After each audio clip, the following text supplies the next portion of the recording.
ବନ୍ଧୁମାନେ, ଆମେ ଆମ ଦୈନନ୍ଦିନ ଜୀବନରେ ଜ୍ୟୋତିଷ ଶାସ୍ତ୍ର ଉପରେ ଅଧିକା ଗୁରୁତ୍ୱ ଦେଇଥାଉ, ଯେଉଁଥିରେ ନାରୀମାନଙ୍କର ଆଚାର ବ୍ୟବହାର ଠାରୁ ଆରମ୍ଭ କରି ତାଙ୍କର ଚାଲିଚଳଣି ଏବଂ କ'ଣ ପିନ୍ଧିବା ଉଚିତ ବା ଅନୁଚିତ ଉପରେ ମଧ୍ୟ ଗୁରୁତ୍ୱ ଦିଆଯାଇଛି।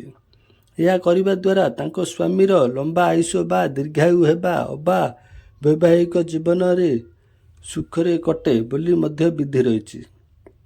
ଏହାର ବିପରୀତ ଯଦି ଏହି ସବୁ ଜିନିଷ ବା ନିୟମ ଉପରେ ଯଦି ଗୁରୁତ୍ୱ ଦିଆ ନଯାଏ, ତେବେ ସ୍ୱାମୀ ଦାରିଦ୍ର୍ୟ ଚିନ୍ତିତ ଅବା ରୋଗାଗ୍ରସ୍ତ ହୋଇପାରେ ବୋଲି ମଧ୍ୟ ଲିଖିତ ଅଛି।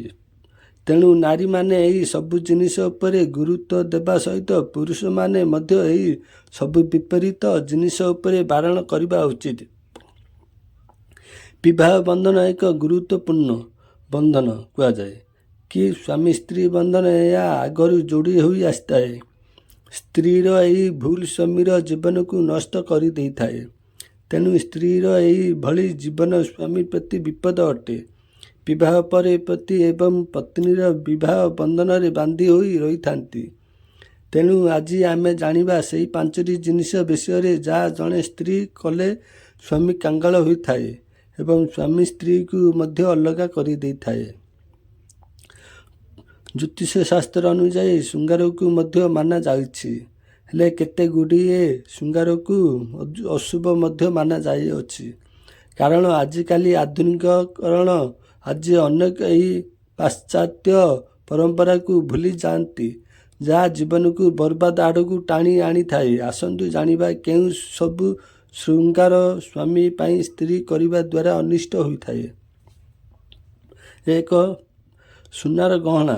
ସୁନାର ଗହଣା ପିନ୍ଧିବା ଜଣେ ସାଧବା ନାରୀ ପାଇଁ ଏକ ଶୃଙ୍ଗାର ହୋଇଥାଏ। ହେଲେ ଏପରି କିଛି ସୁନାର ଗହଣା ଅଛି ଯାହା ଜଣେ ସ୍ତ୍ରୀ ପିନ୍ଧିବା ଦ୍ୱାରା ଜଣେ ସ୍ୱାମୀ ଅବା ତାର ପରିବାରର ଅମଙ୍ଗଳ ହୋଇଥାଏ। ସୁନାର ପାଉଁଜି ଅବା ଝୁଣ୍ଟିଆ ବିବାହିତ ନାରୀମାନେ ପିନ୍ଧିବା ଦ୍ୱାରା ସ୍ୱାମୀ ଅବା ତାର ପରିବାର ଲୋକଙ୍କର ଅମଙ୍ଗଳ ହୋଇଥାଏ। ଉନ୍ନତିରେ ବାଧା ଆସିବା ସହିତ ଘରକୁ ଅଭାବ ଆସିଥାଏ। 2. ଧଳା ଲୁଗା ଅବା ଶାଢ଼ୀ। ଆଧୁନିକ ଯୁଗ ଅନୁସାରେ ଧଳା ଲୁଗା ଅବା ଶାଢ଼ୀ ପିନ୍ଧିବା ଏକ ଫ୍ୟାସନରେ ପରିଣତ ହେଲେଣି, ହେଲେ ଏହା ବିବାହିତ ନାରୀମାନଙ୍କ ପାଇଁ ଅନୁଚିତ। ଏହା କରିବା ଦ୍ୱାରା ତାର ସ୍ୱାମୀର ମୃତ୍ୟୁକୁ ଆମନ୍ତ୍ରଣ କରିବା ପରି ହୋଇଥାଏ। କାରଣ ଶାସ୍ତ୍ର ଅନୁଯାୟୀ କେବଳ ବିଧବା ନାରୀମାନେ ଧଳା ଶାଢ଼ୀ ପିନ୍ଧିବା ଉଚିତ ହୋଇଥାଏ। 3.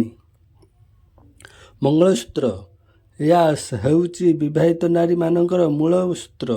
ଆଧୁନିକ ନାରୀମାନେ ମଙ୍ଗଳସୂତ୍ରକୁ ଗଳାରେ ଧାରଣ ନ କରି ହାତରେ ଧାରଣ କରିଥାନ୍ତି, ଯାହା ତାଙ୍କ ସ୍ୱାମୀ ପାଇଁ ଅମଙ୍ଗଳ ହୋଇଥାଏ ଏବଂ ଜୀବନ ଜୀବିକାରେ ବ୍ୟାଘାତ ସୃଷ୍ଟି କରିଥାଏ। 4. ସିନ୍ଦୂର। ଏହା ହେଉଛି ଜଣେ ସାଧବା ନାରୀର ସାଧବା ହେବାର ଏକ ମୂଳ ଅଙ୍ଗ। ହେଲେ ଆଧୁନିକ ଯୁଗରେ ଆଜିର ନାରୀମାନେ ସିନ୍ଦୂରକୁ ସାମାନ୍ୟ ଭାବରେ ଲୁଚାଇ ପିନ୍ଧିଥାନ୍ତି।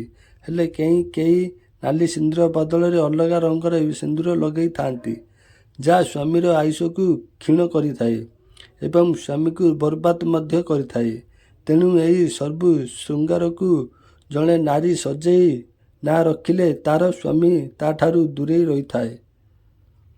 ଏ ଭିଡ଼ିଓଟି ଭଲ ଲାଗିଲେ ଲାଇକ୍, ସେୟାର, ସବସ୍କ୍ରାଇବ୍ କରିବେ।